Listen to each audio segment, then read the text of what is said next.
वालेकुम दोस्तों, उम्मीद करता हूँ कि आप सब खैरियत से होंगे। आज हम लेक्चर नंबर 1 में 1.2.1 पढ़ेंगे एलिमेंट, कंपाउंड और मिक्सर। और इसमें हमारे पास फर्स्ट ऑफ ऑल हमारे पास है एलिमेंट। हमारे पास एलिमेंट की डिफिनीशन हमारे पास के pure substance that can not be converted to their simpler substances is called element. हमारे पास ये एक खालिस सब्सटेंस है जो हमारे पास नहीं तब्दील होता है बेसाख्ता सब्सटेंस में, इज कॉल्ड एलिमेंट। उसके बाद हमारे पास एग्जांपल, हमारे पास gold is an example of element. हमारे पास क्या होता है, हमारे पास गोल्ड क्यों है एग्जांपल ऑफ एलिमेंट। हमारे पास गोल्ड, जब हम गोल्ड के छोटे ज़र्रे को उठाते हैं, जब हम उसको जितना भी मारे वो गोल्ड ही रहेगा, वो कन्वर्ट किसी दूसरे में चीज़ में नहीं होता है, वो गोल्ड ही रहेगा। इसलिए ये हमारे पास खालिस है, इसलिए ये एग्जांपल ऑफ एलिमेंट है। टोटल नंबर ऑफ एलिमेंट्स, हमारे पास कितने नंबर है एलिमेंट की कि 118 elements are discovered up to now. Among this 92 element are naturally and other are prepared in laboratory. हमारे पास क्या है कि 118 एलिमेंट आर डिस्कवर्ड हुए हैं, और हमारे पास इसमें 92 जो है वो है हमारे पास नेचुरली, और जो दूसरे बाकी रहते हैं वो हमारे पास साइंटिस्ट ने प्रिपेयर किए हैं लेबोरेटरी में।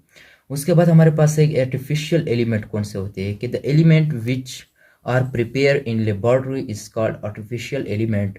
वो एलिमेंट जो प्रिपेयर्ड बनाए जाते हैं लेबोरेटरी में, उसको हमारे पास आर्टिफिशियल एलिमेंट कहा जाता है। उसके बाद हमारे पास सिंबल ऑफ एलिमेंट्स। सिंबल हमारे पास क्या होता है कि the shortest name of an element is called symbol. कि the short name of an element is called symbol. हमारे पास जो शॉर्ट नेम होता है एलिमेंट का, उसको हमारे पास क्या कहते हैं, सिंबल। उसके बाद हमारे पास एक्सप्लेनेशन हमारे पास क्या है कि in 1814 Berzelius suggested the system for representing element with symbol. हमारे पास एक साइंटिस्ट था 1814 में, इसने ये सिस्टम रिप्रेजेंट किया था कि एलिमेंट की सिंबल का। इसके बाद हमारे पास कुछ एलिमेंट होते हैं कि उसके कैपिटल लेटर होते हैं, और कुछ लेटर हमारे पास होते हैं जो स्मॉल और कैपिटल दोनों से रिप्रेजेंट किया जाता है। हमारे पास ये एक सवाल है कॉन्सेप्चुअल के सोडियम को रिप्रेजेंट एस से क्यों नहीं किया जाता है, एन से क्यों किया जाता है। हमारे पास एस से तो एक हमारे पास के एस स्टैंड फॉर सल्फर, एक तो सल्फर आ जाता है, और दूसरी बात ये है हमारे पास इसलिए नहीं किया जाता कि हमारे पास एस स्टैंड फॉर सल्फर आ जाता है, इसलिए इसको हम एस से नहीं रिप्रेजेंट करते हैं, एन से रिप्रेजेंट करते हैं।